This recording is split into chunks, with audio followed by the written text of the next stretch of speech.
हिंदी फिल्मों के बारे में कहा जाता है कि जब तक फिल्म में हैप्पी एंडिंग ना आए तब तक पिक्चर बाकी होती है। आमतौर पर जिंदगी में भी कई बार ऐसा ही होता है। अनेक संघर्षों और चुनौतियों के बाद दर्द भरी कहानियों को उल्लासपूर्ण सुखांत मिल जाता है।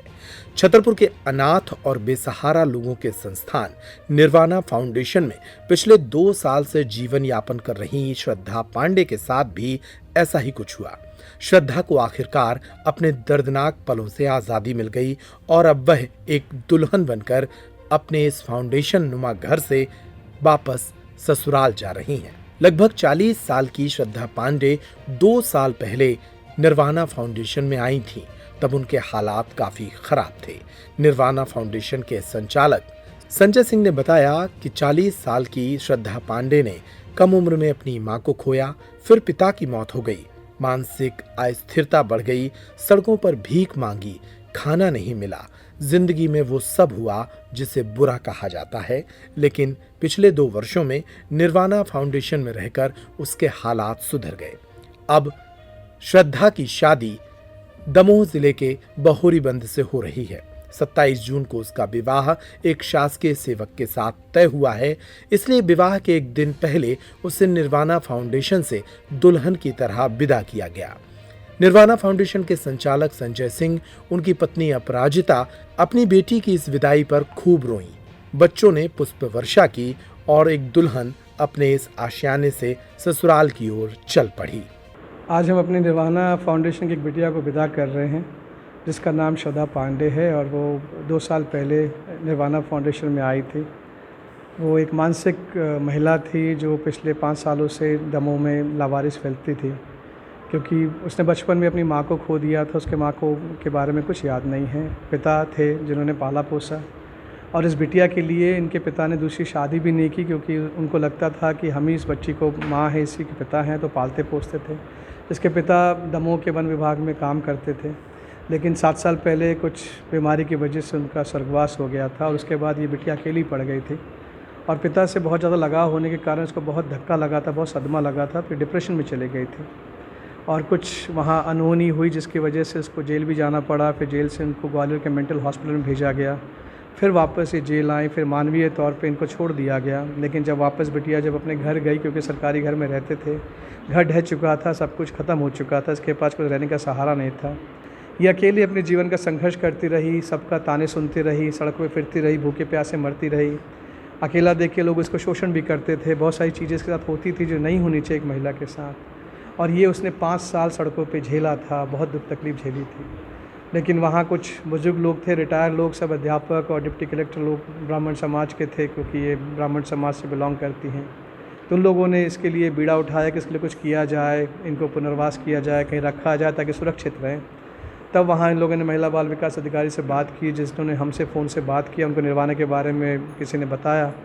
तब चर्चा हुई, इस बच्ची के लिए हमसे निवेदन किया कि इसको रख लीजिए ताकि उसे सहारा मिल जाए। लेकिन उस समय कोरोना का टाइम था, बहुत ख़राब स्थिति थी और उस समय किसी बाहरी इंसान को रखना बहुत कठिन था। लेकिन जब इसकी स्थिति इन्होंने बताई कि इसका शोषण हो रहा है, तब हमने जल्दी से बिटिया को अपने पास बुला लिया। जब ये आई थी बहुत ही मानसिक विक्षिप्त थी, बहुत सारी प्रॉब्लम थी इसमें और ये बहुत तंग करती थी। बहुत सारे, एक जो भी मानसिक विक्षिप्त करता है सड़कों पे, सब हरकतें करती थी।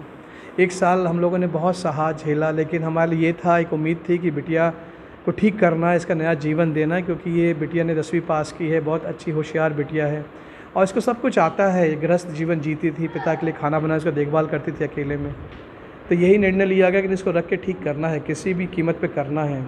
और कुछ महीनों पहले जिला अस्पताल में एक साइकेट्रिस्ट भी आ गए, जिनकी मदद से हम लोगों ने। यहाँ कितने दिन रही और अब क्या आप कर रहे हैं? हमारे यहाँ 2 साल रही और पिछले 5-6 महीने में से बहुत सुधार हुआ और सुधार होते होते हमें लगा कि अब इसको नया जीवन दिया जाए। इसके लिए हमने सोचा कि इसको नया जीवन में, गृहस्थ जीवन में इसको प्रवेश किया जाए। तब हमने वहाँ के समाज के लोगों से बात किया कि हमें चाहिए कि लड़का खोजा जाए, उनकी शादी की जाए, जो इनके पूरे कहानी को जानते हुए उसको अपनाए, सच्चाई को जानते हुए अपनाए, क्योंकि वो बहुत ज़रूरी था।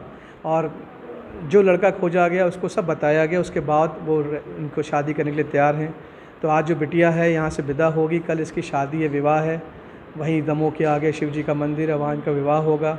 अब क्योंकि ये इनके माता पिता हम ही हैं, क्योंकि ये शुरू से जब भी आए हम ही लोगों को माता पिता मानती थी और बहुत ख्याल रखती थी। उसकी बहुत सारी भावनाएं थी जो पिता जुड़ी थी और वो हमें एक पापा की तरह संबोधित करते थे। हमसे बहुत प्यार करती है, माँ से बहुत प्यार करती है। तो कल हम दोनों जाएंगे वहाँ पे, इनका कन्यादान करेंगे और एक बेटी को एक मायके से जैसा विदा आज होती है वो विदा किया जा रहा है, ताकि कल से जब इनका विवाह हो जाए ये अपने गृह जीवन में जाके खूब खुश रहें।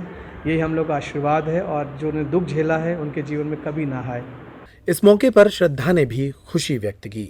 हमें बहुत अच्छा लग रहा है ना कि बाबूजी ने हमारा बहुत ख्याल रखा, हमें खाने पीने से लेके और हमारे सब बहुत हमारी सेवा की बाबूजी ने। और आज इस घड़ी पे मतलब हमें बहुत अच्छा लग रहा है, बहुत खुशी मिल रही है। बाबूजी की याद आएगी कि नहीं? जी बाबूजी, जी हाँ बाबूजी की बहुत याद आएगी।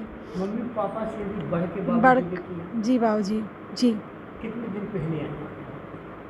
जी यहाँ काफ़ी 2 साल हो गया है। जब आप आई थी आपको होश है कि हम कहाँ पहुँचे, किनके पास पहुँचे? हाँ कैसे? होश तो है, थोड़ा थोड़ा होश है। अब संदेश क्या बस यही है कि हमारे साथ हुआ है, जो गुजरा है हम पे, वो किसी के लड़की के साथ ना हो।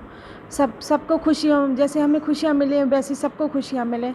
हमारे माँ बाबू जी बहुत खुश रहें और हमें जिन्होंने इतना प्यार दिया, जिन्होंने इतना सम्मान दिया हमारे लिए, वो हमेशा खुश रहें। और दरअसल श्रद्धा की जिंदगी में आए उतार चढ़ाव के बाद दमोह के ब्राह्मण समाज संगठन ने उसे 2 वर्ष पहले यहाँ भेजा था। ब्राह्मण समाज की ओर से यहाँ शादी के इंतजाम भी किए जा रहे हैं और अब श्रद्धा की शादी धूमधाम से होगी। दादा क्या है श्रद्धा की कहानी, किस तरीके से श्रद्धा ने? आदरणीय श्रद्धा का नाम अवश्य श्रद्धा है, लेकिन उसके साथ जो तो व्यवहार हुआ है बड़ी दर्दनाक उसकी कहानी है। बचपन में इसकी माँ शांत हो गई, इसके पिता ने पाला पोसा। पिता की स्वर्गवासी होते हुई यह अकेली पड़ गई, इसकी मानसिक स्थिति खराब हो गई। लोगों ने इसका शोषण करने का प्रयत्न किया। अंततः इसे ग्वालियर भेजा गया, जेल जाना पड़ा। जेल से निकलने के बाद यह भीख मांगने को विवश हो गई। उस भीख अवस्था में, अत्यंत दयनीय दीनहीन अवस्था में हमारी अखिल भारतीय ब्राह्मण एकता परिषद द्वारा इसे दमोह से छतरपुर भेजा गया। आज 2 वर्ष पश्चात पूर्ण स्वस्थ है। अब हम उसका नए जीवन के प्रारंभ के लिए बहुत अच्छे योग्य वर्ग के साथ उसका विवाह करने जा रहे हैं। कल मानकपुर से उसका विवाह हम करने जा रहे हैं। कुल मिलाकर लंबे समय तक एक दर्दनाक जीवन गुजारने वाली श्रद्धा के साथ अब जिंदगी में नई खुशियां आई हैं और इसी को फिल्मों में हैप्पी एंडिंग बोलते हैं।